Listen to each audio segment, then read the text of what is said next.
sorry. Okay. There was never a war on poverty. Maybe there was a skirmish on poverty.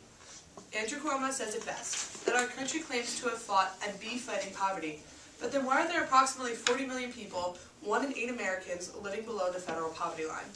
And this number has only increased. Currently we are in a recession, meaning that people are losing their jobs and being forced to either work at minimum wage or go on some sort of government-funded social service. What we're saying as the affirmative is that with the increase in people needing help from social services, our current system needs to change. The negative may say that it will cost too much money to add or increase our programs and that we don't need any more programs. They may say that we do not need substantial increase in social services.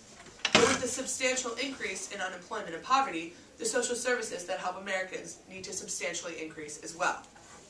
In our plan, we answer these concerns and prove to both the negative and to you that we do need an increase in social services to all United States citizens in poverty. Our system for those who are impoverished right now is not working. As Jordan previously stated, the system is lacking in its accessibility and the fact that more people need benefits now more than ever. In an effort to correct this, we have created a 3-part plan that makes social services easier and more efficient to receive. The first part of our plan is to expand the programs that we have now, meaning that we will add onto all the federally funded programs, focusing primarily on the welfare program. We're not creating new programs, but we're taking what we have now and adding more of them.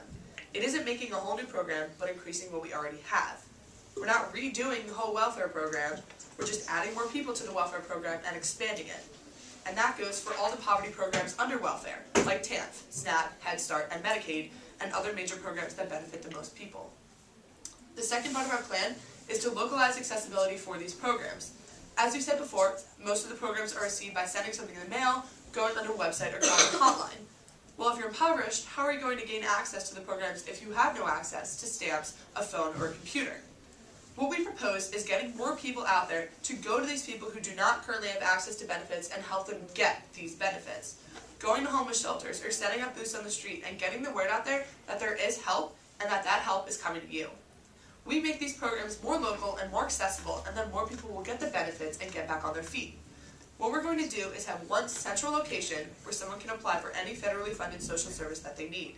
So there's one central location where someone can go to apply for the welfare programs with little hassle. And this department or building is going to be placed specifically in places that are in the most need of social services and in major U.S. cities. The buildings will be open longer hours and Sundays so that people can apply but not miss work. The third and final part of our plan is changing the application process for social services. Currently, the application process involves an incredible amount of paperwork, interviews, and more math than is fair. We think that this part of the process can be made significantly easier. The reason the process is so long is to prevent any type of fraud. So, we think there should be a certain department set up that just runs back checks on everybody who applies. And we're changing the application so that everything can be done in one day, and people can get benefits as soon as they apply. Since we'll have people out there on the streets talking to everybody and directing people to where they can apply, paperwork can be filled out right away, and then interviews conducted right after. And then back checks can be run on whoever applies and benefits granted or denied. We're making the application process hours, not weeks. It will take a few days to receive benefits and run back checks, but that's better than a process that takes a few weeks or months. Also during the application process, since the majority of the people applying for welfare will come to our locations, we will put them on TANF automatically, since on that program you must get a job after a limited amount of time or you no longer receive benefits. And this way, no one can rely on the money, they have to go out and get a job.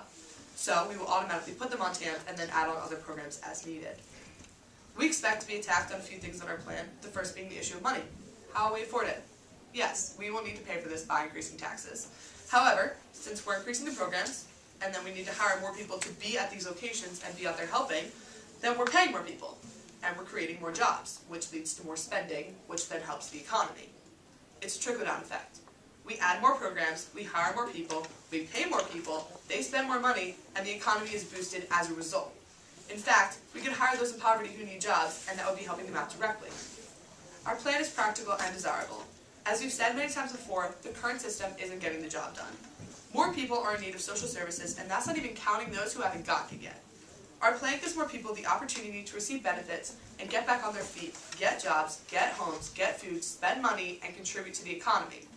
Also, our plan makes sense. There's absolutely no reason why we can't set up one central building or a few buildings for social services in one city or town.